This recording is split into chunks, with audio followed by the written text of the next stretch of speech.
So you guys in the crypto space today think you might have a lot of regulation coming down at you from governments and central banks, but think back to 1920s America when there were regulations coming down on booze, not cryptocurrencies. Anyway, I'm Molly Jane. This is your weekly Hodler's Digest. Let's take a look at the latest market updates.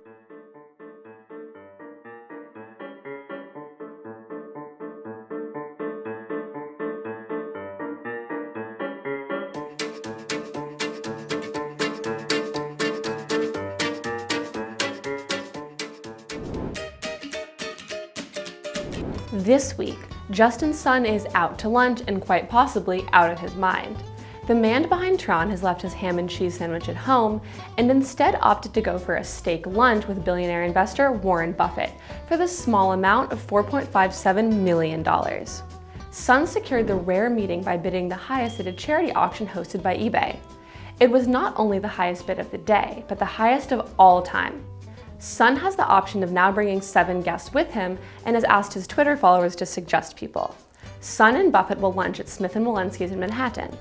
The Tron founder believes that Buffett has been misled by the mainstream media into believing the FUD regarding crypto and wants to convince him of the positive aspects. Also, he's just a big fan of the billionaire. Despite calling Bitcoin rat poison squared, the Oracle of Omaha does have faith in blockchain. Sun pointed this out. Yet, he has pointed to the potential in blockchain, the underlying technology behind all cryptocurrency. I look at the upcoming lunch with Buffett as an opportunity to seek mutual understanding and growth. Prior to the auction, Buffett talked about all the interesting people he had met over the years via the auction and said how great it was to back winners and to help people become winners. Back in 2010, one of those winners was Ted Welschler, who not only won the auction twice, but was actually hired by Warren Buffett to manage his stock portfolio. It is unlikely that this is on the horizon for Sun. Perhaps the best we can hope for is that Justin doesn't mention Wells Fargo and Buffett Tesla. The US Securities and Exchange Commission is suing Canadian social media platform Kik for launching an ICO, which raised over $100 million in 2017. According to the SEC's official complaint, Kik's native cryptocurrency, the KIN, should have registered as a security prior to launching its ICO. The SEC didn't accuse Kik of committing fraud directly, but just of not disclosing the necessary information about the company and the token's nature. The SEC also claims Kik was running out of money in 2017 and used the ICO as a bailout attempt to raise capital. It also points out that the token lost most of its value since its launch. Already expecting an imminent lawsuit, Kik had launched a fundraising campaign called defendcrypto.org aimed at fighting back against the SEC's crackdown on ICOs. The contributions currently amount to roughly $4.5 million in cryptocurrencies. Kik CEO Ted Livingston welcomed the SEC's lawsuit, saying it will mark an important step in the history of cryptocurrency. He said, "What's exciting to me is that this industry is going to get the clarity it so desperately needs." In case the SEC wins, it could force the startup to offer money back to its investors. We talked to Aaron Crown, attorney at Crown Law, to better understand this legal confrontation. So Aaron, what is the defining line separating a token from a security? And in what bucket does KIN fall according to you? So I can't at this point say, one of them is clearly in the right. I would say before receiving Kik's answer, or before we see that, I would say I would give the advantage to the SEC. The company went ahead with the public sale too quickly, essentially before building substantial network utility. When they went live with the token sale, according to the SEC allegations, there was no way to actually use the token in the app or otherwise. Many analysts point out that this is the first big non-fraud case the SEC is reviewing. What does it mean for the crypto space? And I think the SEC wants to try to push things forward. And their initial cases were mostly kind of fraud, very, very simple, very obvious fraud, or other sorts of just completely ignoring the regulations entirely, not even trying to comply a little bit. So those were easy cases, essentially. And we didn't learn too much from them. There's still no formula, in essence. I do think the SEC has wanted to try to get closer to that and to come up with legal criteria that people will be able to use in a more formulaic way. So one way to do that is to bring an enforcement case that is less of an easy case, right? So where the issues are more complicated, and you're essentially forcing the court to say, here's where the line is drawn. Some observers criticize the SEC's complaint as it contains criticism of Kik's business model, which is not what the SEC is supposed to focus on. Do you agree with that argument?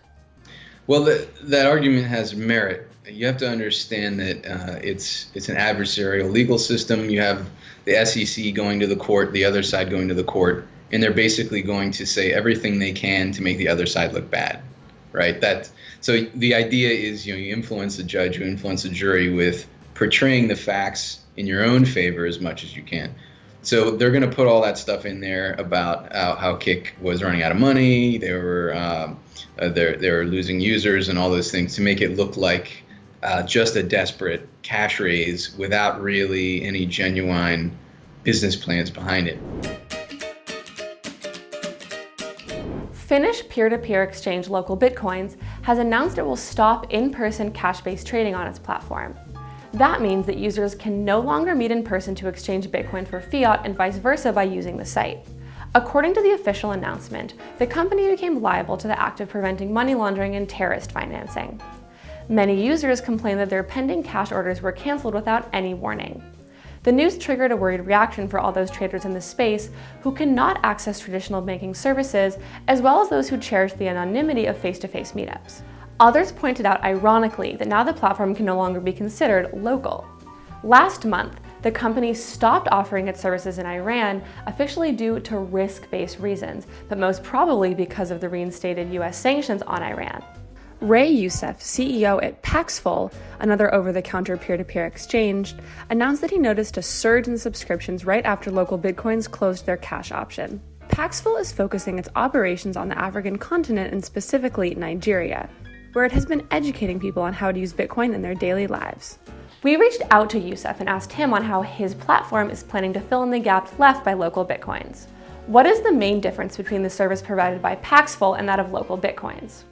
Well, at the end of the day, technically, we're the same thing, right? So a peer-to-peer financial service is three things. It's a listing service like Craigslist, right? It's an escrow service, which is the secret sauce, the digital escrow digital assets that takes away the trust factor so someone can go first. And it's a wallet. Those three things together are what give you the essence of a core of a peer-to-peer financial platform. The difference between us and LBC is that LBC is they really focus hardcore on buying and selling of Bitcoin for a certain subset of the community, right? Whereas we are building, we're just using the buying and selling of Bitcoin as a layer of liquidity to create a universal clearing layer where any form of money can become any other form of money. It's like a universal translator for money or a global financial passport. Why do you think it is so important to offer the possibility to trade with cash? Right? It's all about real human examples. Whenever I travel anywhere in the world, right, I want some cash, right? I don't want to go to the ATM. I have Bitcoin. I would love it if someone came up to me and delivered some cash to me. Then there's the people that want to get into the Bitcoin economy and they don't have bank accounts, right? Maybe they cannot get a Walmart gift card in their country, right? So what is the alternative? Either they have a local payment method, which you can get into, or they have cash, right? So we didn't have to serve this community before because LocalBitcoins did such a great job. We were not interested in competing with them at what they're good at. We're interested in servicing the community. Now that they stopped, oh, there's a huge vacuum here. They're coming to us and asking us to help them. At that point, we have to do something. Still, trading cash in person poses clear risks, which is why LocalBitcoins had to shut their service down. So how are you planning on dealing with it? We have to make it safe for the people. That's number one, right? There have been a lot of robberies and armed robberies for LocalBitcoins vendors, right? So we're still working through that. And that's where we can employ some KYC to make things happen. Cash is risky for companies. Why? Because money laundering cash is a huge vehicle for money laundering. So we have a balance here, right? We want to stop, any structuring or money laundering happening. We want to make things safe for the users, but we also want to keep the doors open for the unbanked users of the world. The average trade size should be $50. Let's make it, hey, no KYC required for trades under $50. If you go over that, you have to KYC. And what we're seeing from our user base is The unbanked peoples of the world are happy to KYC. They just want access to financial services at all. For that, we're an American company. We're heavily subject to OFAC regulations. We're living in the age of compliance. We have to take that seriously. If we're really going to change the world, we still have to be in business.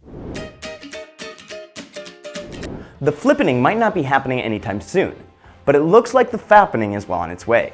Ethereum might only be capable of being the number 2 crypto, but at least now, it's capable of doing number 1s. That's right.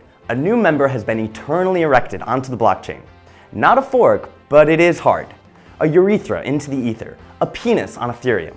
The culprits are Swedish conceptual artists Ida Johnson and Simon Saarinen, who claim to have penetrated Ethereum with the world's first ASCII phallus. In defense of their stunt, Saarinen and the aptly named Johnson said this: "For as long as art has existed, people have been obsessed with portraying penises."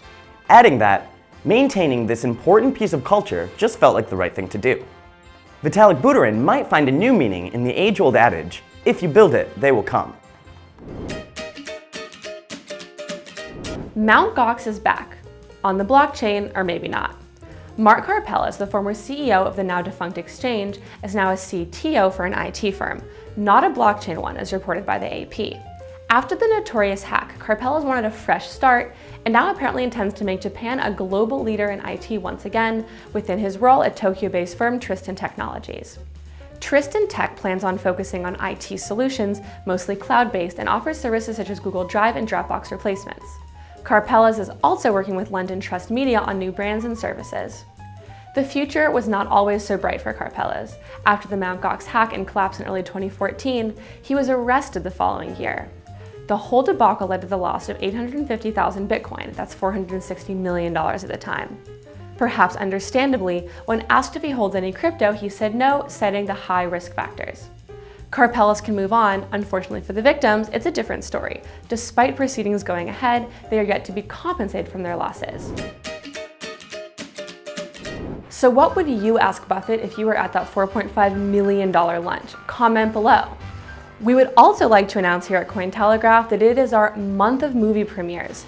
We're going to be releasing Crypto in the US, Malta Blockchain Island Part 2, and Sex and Crypto. So subscribe below so you'll get a chance to see them first. Cointelegraph. Like, subscribe, and hodl.